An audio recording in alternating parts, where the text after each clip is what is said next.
오늘 하나님 나라 신학 시리즈 17번째 시간입니다. 이제 앞으로 3번만 더 하면 이제 모든 이 하나님 나라 시리즈의 내용은 끝이 납니다. 이제 이 내용이 끝이 나고 나면은 이제 우리의 이제 이러한 지식이 우리의 삶으로 우리의 정말로 나눔으로 함께 이어져야 될 줄 믿습니다. 저뿐만 아니라 여러분들도 정말로 그러한 생각 속에서 주님 주신 그 마음으로 우리가 그러한 삶으로 채워갔으면 좋겠습니다.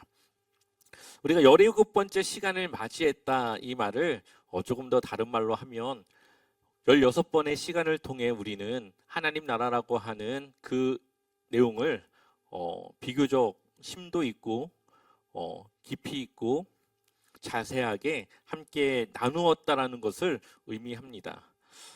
우리가 이제까지 나눴던 내용들을 한번 돌아보면은 하나님 나라에 대한 정의, 그리고 하나님 나라에 대한 오해와 올바른 이해, 또한 예수 그리스도께서 선포하신 복음의 메시지, 하나님 나라 백성의 특징, 또한 우리의 선택의 중요성, 현재적 구원, 창조 질서와 사명, 그리고 회복된 자로 살아가는 삶까지 우리는 지난 시간까지 그러한 내용들을 함께 나눴습니다. 이렇게 하나님 나라에 대해 설교를 하는 것이 저에게도 쉽지는 않습니다. 가장 큰 이유는 이러한 내용들을 성도들이 받아들일 수 있을까라는 그러한 생각이 있기 때문이죠.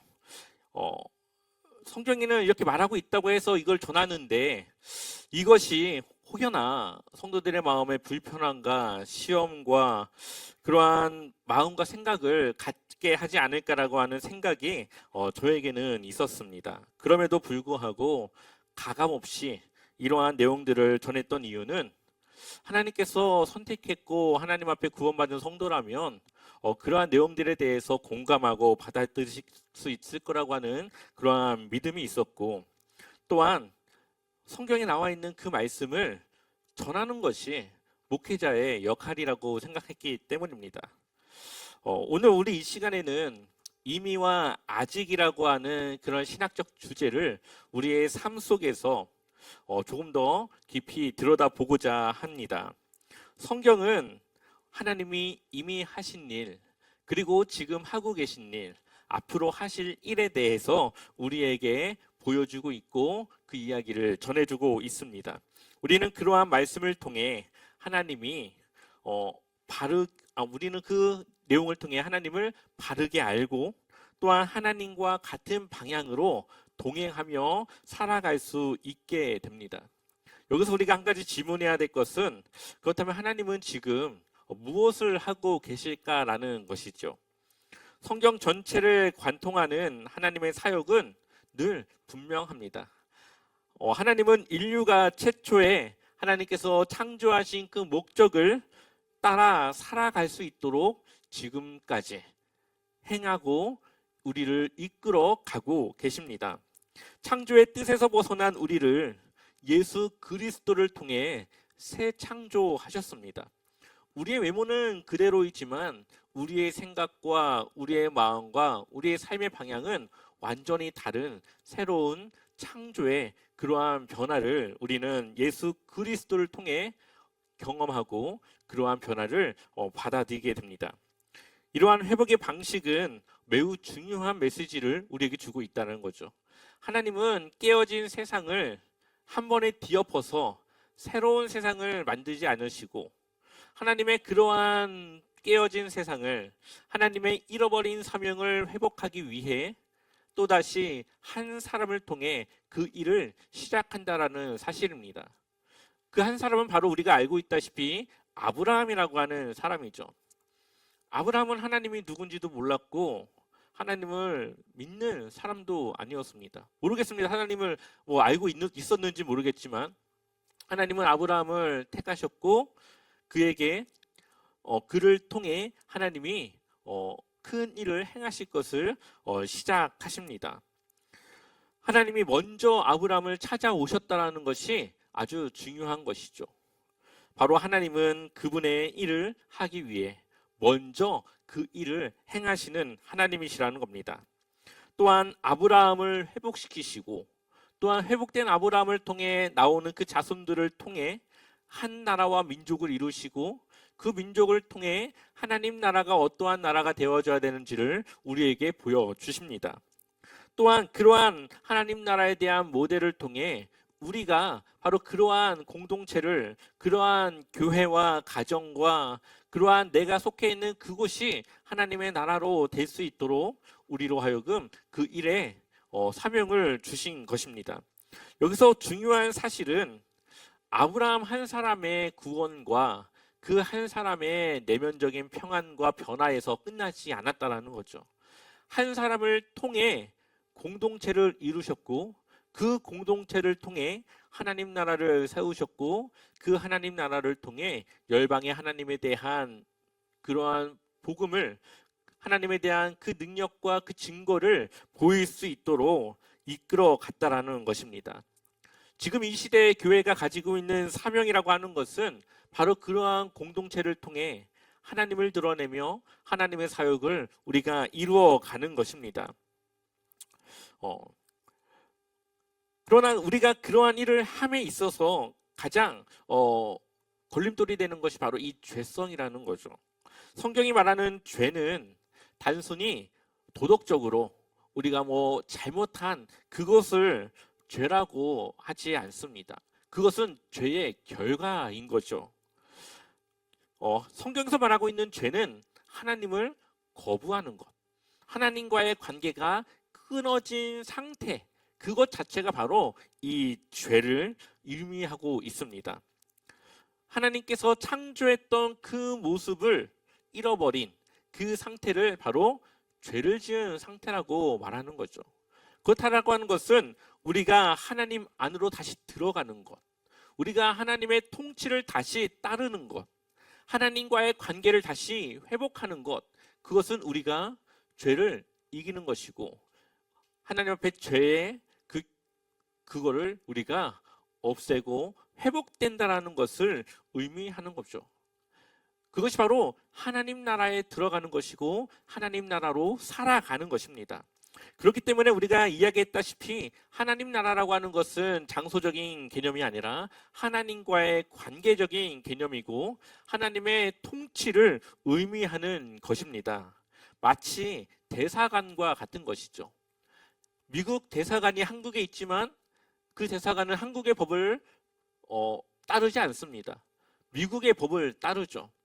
한국에 있지만 그곳은 한국이 아닌 땅입니다. 마찬가지로 우리가 하나님의 나라가 됐다라고 하는 것은 세상에 있지만 세상의 법과 그 가치를 따르지 않고 하나님이 우리에게 주시고자 했던, 하나님이 우리에게 원하셨던 그 말씀과 그 가치를 따르는 것입니다.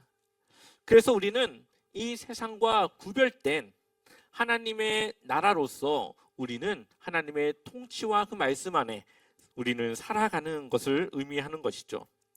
그래서 하나님께서는 자신의 통치를 잃어버린 우리를 포기하지 않으시고 다시 찾아오셔서 하나님께 속할 수 있는 길을 열어주셨습니다.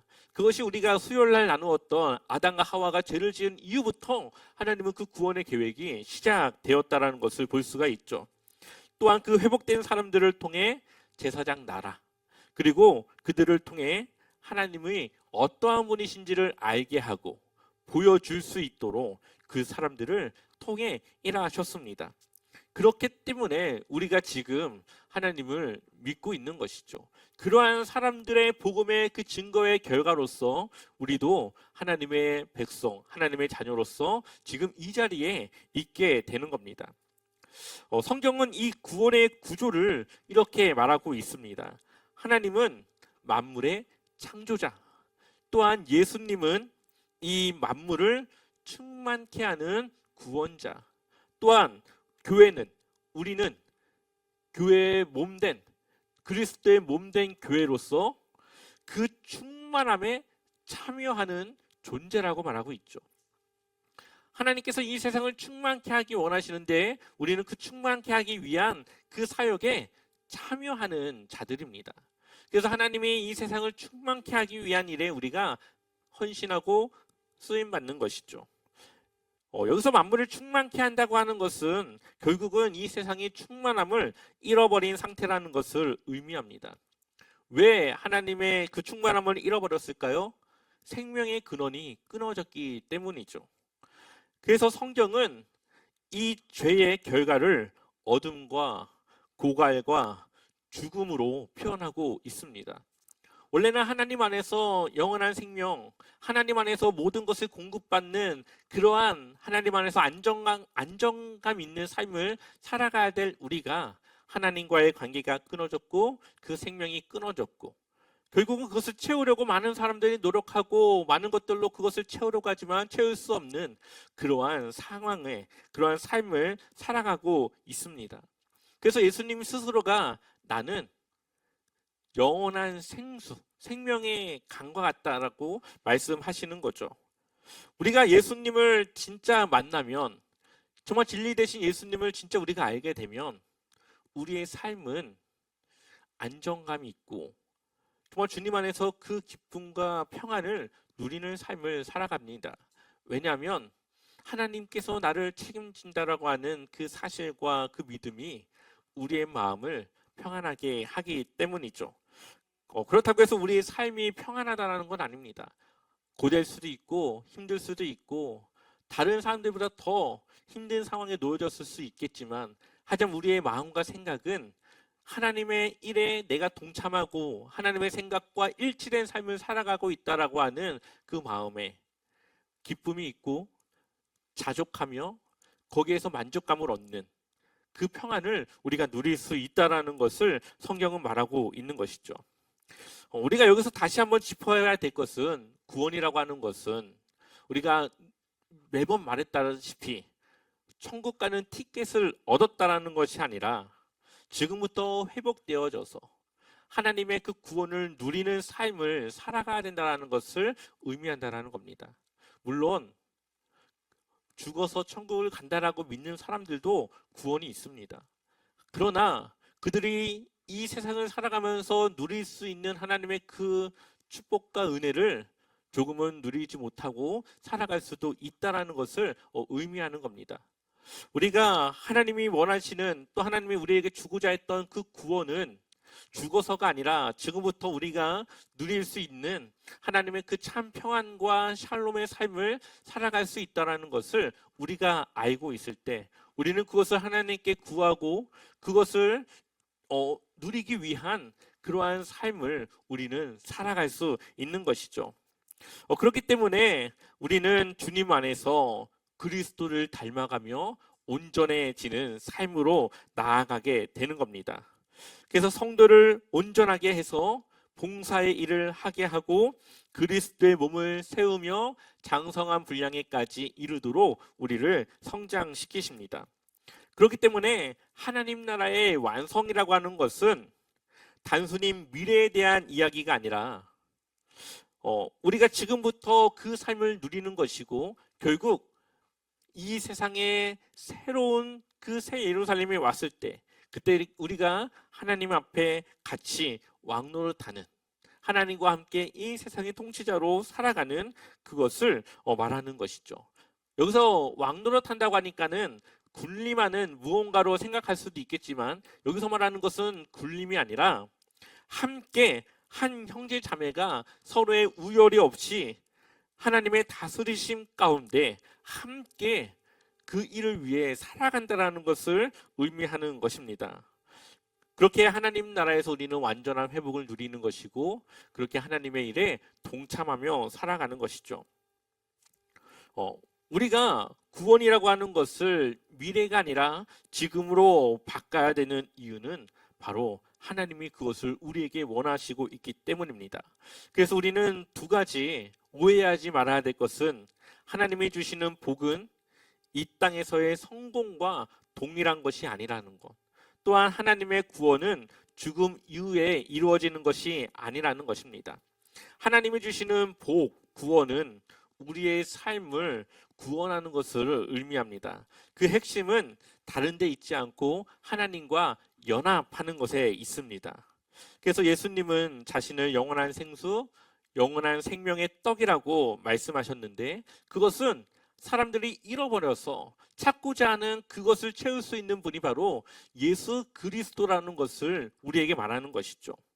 사람들이 회복하고 뭔가를 얻기 위해서 많은 것에 투자도 하고 노력도 하고 하지만 잠깐은 그것이 채워진 것 같지만 결국 그것이 모든 것을 나에게 만족을 줄 수는 없습니다. 그러나 예수님이 나와 함께 할 때에 우리의 삶은 부족하지만 부족하지 않고 연약하지만 연약하지 않고 정말 이 세상에서 보잘것없어 보이지만 보잘것없는 존재가 아닌 그러한 삶을 우리는 살아갈 수 있는 것이죠. 바로 그렇게 우리는 하나님과의 관계를 회복하고 우리의 그러한 사명을 회복하고 바로 그러한 삶을 통해 또 다른 누군가에게 바로 그러한 삶을 나타내고 보임으로써 어떻게 그 사람들이 얻고자 했던 것을 내가 얻어 살아가는가를 우리는 증거할 수가 있습니다. 그래서 성경이 말하는 행복이라고 하는 것은 단순한 즐거움이나 평안함을 의미하기보다는 어떠한 상황에 대한 그러한 만족보다도 그냥 하나님이 나와 함께 하고 있다라고 하는 안정감. 내가 넘어져도 하나님이 나와 함께 하고 있다라고 하는 그러한 믿음과 신뢰. 내가 이 세상에서 실패한다 하더라도 그것이 하나님 안에서는 실패가 아니라고 하는 그 사실, 바로 그러한 것이 우리로 하여금 평안과 기쁨으로 나아갈 수 있도록 하는 것이죠. 베드로를 보게 되면은 베드로가 예수님을 처음에 따른 이유가 무엇입니까? 한 자리 차지하려고 예수님을 따르죠. 딱 보니까 예수님은 특별하신 분이고 이분이 메시아여서 이제 이스라엘의 왕이 되시면 이 세상은 모두 이 이스라엘이라고 하는 나라에 굴복하는 그러한 일이 일어날 것이라고 생각하고 예수님을 따릅니다. 그런데 예수님이 죽으시고 부활하신 이후에 베드로가 성령을 받고 변화되죠. 그리고 베드로가 뭐라고 고백합니까? 안진뱅이를 향해서 금과 은은 나에게 없지만 내게 있는 바로 그 예수 그리스도를 통해 그 안진뱅이를 일으킵니다. 그 이전에는 세상의 성공과 무언가 자신의 것을 채우기 위해 예수님을 따랐는데 이제는 은과 금이 나에게 없다라는 것에 대한 부끄러움이 아니라 나에게 예수 그리스도가 있다라고 하는 그 자랑이, 그 고백이 베드로에게 일어나는 것을 볼 수가 있죠. 또한 바울이라고 하는 사람을 보면 아마 이 바울이라고 하는 사람은 굉장한 완벽주의자의 사람이었던 것 같습니다. 그래서 생각하는 그 수준이 굉장히 높았고 또한 그 삶의 수준이 아주 높았기 때문에 다른 사람들과 비교할 수 없는 우월한 그러한 위치에 서는 그러한 사람이었습니다. 또한 종교적으로는 아주 완벽한 율법을 온전히 지키며 살아가는 그러한 사람이었습니다. 그가 왜 그렇게 했을까요? 그렇게 해야만 이 세상에 하나님 앞에 올바른 삶으로 나아갈 수 있다라고 하는 아마 생각이 있었던 것 같습니다. 그래서 유대교를 적대시하는 이 기독교인들을 잡아다가 어떻게 해서든지 그 한 사람이라도 더 잡으려고 그가 얼마나 그 일에 노력을 하고 살아갑니까? 그렇게 그는 자신의 그 만족을 위해서 모든 것을 해야 되는 그러한 사람이었습니다. 그런데 그가 나중에는 뭐라고 고백하는지 아십니까? 우리 빌립보서 3장 5절부터 우리 9절까지 한번 읽어보겠습니다. 나는 8일 만에 할례를 받고 이스라엘 족속이요 베냐민 지파요 히브리인 중에 히브리인이요 교회를 박해하고 율법의 의로는 흠이 없는 자라. 그러나 무엇이든지 내게 유익하던 것을 내가 그리스도를 위하여 다 해로 여길 뿐더러 또한 모든 것을 해로 여김은 내 주 그리스도 예수를 아는 지식이 가장 고상하기 때문이라. 내가 그를 위하여 모든 것을 잃어버리고 배설물로 여김은 그리스도를 얻고 그 안에서 발견되려 함이니. 아멘. 이전에 자신이 만족하려고 했던 모든 것은 이제는 다 배설물로 여기죠. 이 예수 그리스도를 알고 나니까 그분의 그 고상함 앞에서 어떠한 것도 그것을 대신할 수 없다라는 것을 바울이 깨닫게 되기 때문입니다. 그래서 자신이 그동안 누려왔던 거, 앞세웠던 거, 그것이 오히려 예수님을 알아가는데, 예수님을 믿는데 방해가 되고, 그것이 오히려 있는 것이 더 해가 되니까 그것을 배설물과 같이 여겨 버리고 오직 예수 그리스도만 내가 알고 취하고 그 안에서 내가 발견되기 위해 그렇게 살아가는 바울의 고백을 볼 수가 있습니다. 누군가는 행복을 즐거움으로 정의를 합니다. 세상을 즐겁게 살아가면 그것이 행복이고 그것이 자신의 만족이라고 볼 수가 있죠. 그러나 그렇게 살아가는 것이 꼭 내 삶에 평안을 주는 것은 아닐 것입니다. 우리가 예수 그리스도를 따라 살아가는 것이 그 믿기 이전보다 더 편안하냐? 그것은 아닌 것 같습니다. 마음의 평안이라고 하면은 어느 정도 동의할 수 있지만 내가 편하게 살아간다라고 하는 것은 동의할 수가 없습니다. 오히려 세상의 일도 잘해야 되고 교회의 일도 잘해야 됩니다. 우리가 예수 그리스도를 믿는 그리스도인으로서 누가 되지 않고 욕먹지 않기 위해서는 회사에서의 그 생활도 누구보다 더 열심히 더 앞장서서 더 헌신된 삶으로 살아가야 됩니다. 우리의 몸은 조금 더 고달퍼질 수가 있습니다. 그러나 그러한 몸은 좀 힘들지 모르겠지만 우리의 마음은 평안하고 우리의 삶은 만족하며 살아갈 수 있습니다. 사람들은 만족할 수 없고 늘 무언가 부족하고 허전하고 늘 무언가 자신의 삶의 불행과 만족하지 못하는 그것이 늘 자신들의 삶에 있지만 예수 그리스도를 만나 예수 그리스도 안에 살아가는 우리는 그 안에 만족함을 얻을 수 있다는 거죠. 그래서 또 바울은 이렇게 고백합니다. 빌립보서 4장 11절에 내가 궁핍함으로 말하는 것이 아니니라. 어떠한 형편에든지 나는 뭐하기를 배웠다라고요? 자족하기를 배웠노라. 나는 비천에 처할 줄도 알고 풍부에 처할 줄도 알아. 모든 일, 곧 배부름과 배고픔과 풍부와 궁핍에도 처할 줄 아는 일체의 비결을 배웠노라. 어떠한 비결입니까? 13절 우리 같이 읽어보겠습니다. 내게 능력 주시는 자 안에서 아멘. 세상은 내가 가지고 있어야만 무언가를 할 수 있고 내가 가지고 있어야만 무언가를 누릴 수 있다라고 생각합니다. 그래서 가지려고 하고 그것을 통해 누리려고 하죠.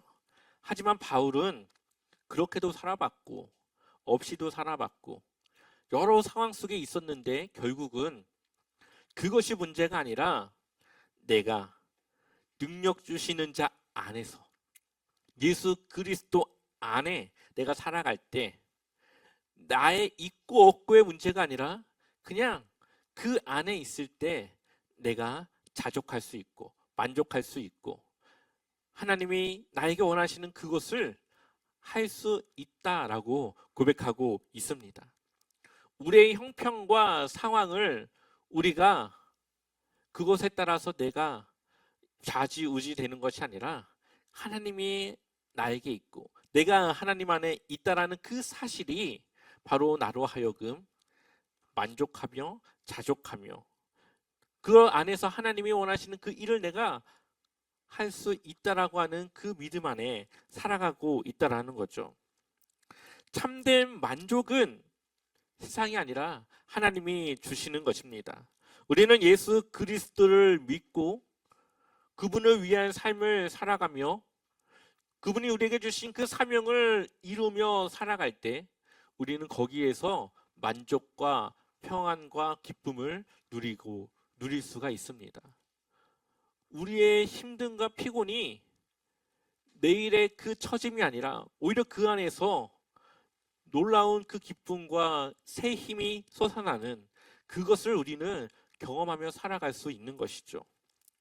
우리가 하나님 나라에 대한 이야기를 나누고 있는데요. 내년에 생각하고 있는 것이 그러한 교회를 실제 이루고 있고 그러한 교회를 이루어 나가고 있는 교회들이 있습니다. 그 교회들을 시간이 난다면 방문도 해봤으면 좋겠고요. 그리고 그 목사님을 청빙해서 그 교회에 대한 이야기를 함께 나누면 어떨까라고 하는 생각을 가지고 있습니다. 우리가 듣기만 하는 것이 아니라 실제 그것이 어떻게 이루어지는지를 함께 듣고 보고 우리가 어떻게 그것을 또 이루어 나갈 것인가를 함께 나눌 수 있는 그 시간들을 한번 가져볼까 생각을 하고 있죠. 두 군데가 있는데요. 하나는 이 경기도 양주에 있는 교회, 하나는 대만 가오슝에 있는 그 교회입니다. 그래서 나중에 시간이 되고 형편이 되면은 그렇게 우리가 좀 그 교회들이 어떻게 하고 있는지를 보러 가고자 하는 그런 생각들을 가지고 있습니다. 하나님 나라의 현재성, 하나님 나라를 이룬다고 하는 것은 단순히 이러한 이론에서 끝나는 것이 아니라는 것이죠. 우리의 삶을 바꾸고 그 복음이 실제 그 능력을 바라는 그 능력을 나타내는 것을 우리를 통해 하나님이 하시는 것입니다. 우리의 그 변화는 하루아침에 이루어지지 않습니다. 또한 더 늦은 시기에 하나님께 돌아온 사람들은 그 메말라 있는 그 마음과 그 심령이 회복되기 위해서는 더 많은 시간들을 필요로 할 수 있습니다. 그렇기 때문에 이 구원이라고 하는 것, 하나님 앞에 내가 결단하고 돌아오는 것, 그것은 하루라도 빨리 돌아와야 정말로 그 평안이 무엇인지를 우리가 경험하고 누릴 수 있고 또한 그러한 변화의 시간들이 좀 더 단축될 수가 있습니다. 우리가 말할 수 있을 때 복음을 전할 수 있고 걸을 수 있을 때 주님을 위해 일할 수 있고 눈이 조금이라도 더 잘 볼 때 하나님을 위해 결단해야 내가 말씀도 보고 무언가라도 더 할 수 있습니다. 그렇기 때문에 그 결단은 최대한 빨라야 되고 그러한 빠름 속에서 하나님의 그 은혜를 누리며 살아가는 그 은혜와 축복을 우리는 경험해야 되는 것이죠. 오늘도 하나님은 이미와 아직 사이에서 우리를 회복시켜 나가고 계십니다. 또한 우리는 회복된 존재로 하나님의 그 일과 사역에 참여하며 살아가고 있습니다. 여러분들의 삶이 하나님과 연결되어져 있고 이제는 우리의 삶이 이 세상으로 흘러나가야 됩니다. 그래서 삶에 지쳐서 정말로 영적으로 메말라 고갈되어져서 하루하루 힘들게 절망 속에 살아가는 그들에게 우리 안에 있는 그 생명의 그 강물, 생명 대신 그 예수 그리스도의 그 살아계심을 전하면서 그들에게 희망을 주고 소망을 주고 다시 삶의 그 힘을 주는 것, 그것이 바로 우리가 해야 될 이미와 아직 사이에서 우리가 이루어 가야 할 일이라는 것입니다. 우리는 충분히 그렇게 할 수 있습니다. 왜냐하면 성경은 우리가 하나님을 믿으면 물된 동산 같다고 하였습니다. 우리로 하여금 그 생명의 강이 흘러가기 때문에 우리는 그렇게 할 수 있습니다. 여러분들을 통해 여러분들의 회복된 것처럼 또 다른 이들에게 회복이 될 수 있는 생명의 강, 생수의 강이 되며 또 다른 이들에게 삶의 희망과 그 은혜를 전하는 그런 주님의 놀라운 그 사명의 그 사역자들이 되시기를 축원합니다.